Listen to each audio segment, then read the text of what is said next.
A prayer of Nehemiah, chapter 1, verse 4. He's crying and mourning for several days. I continued fasting and praying before the God of heaven. Then I said, Please, O Lord God of heaven, great and awesome God, who keeps his loving covenant with those who love him and obey his commandments, may your ear be attentive and your eyes be open to hear the prayer of your servant, that I am praying to you today, throughout both day and night, on behalf of your servants, the Israelites. I'm confessing the sins of the Israelites that we have committed against you. Both I, myself, and my family have sinned.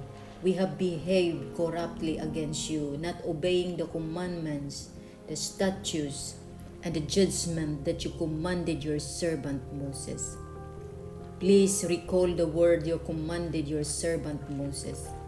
If you act unfaithfully, I will scatter you among the nations. But if you repent and obey my commandments and do them, then even if your dispersed people are in the most remote location, I will gather them from there and bring them to the place I have chosen for my name to reside. They are your servant and your people whom you have redeemed by your mighty strength and by your powerful hand.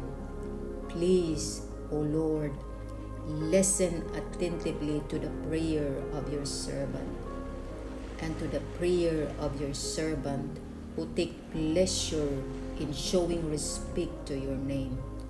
Grant your servant success today and show compassion to me in the presence of this man.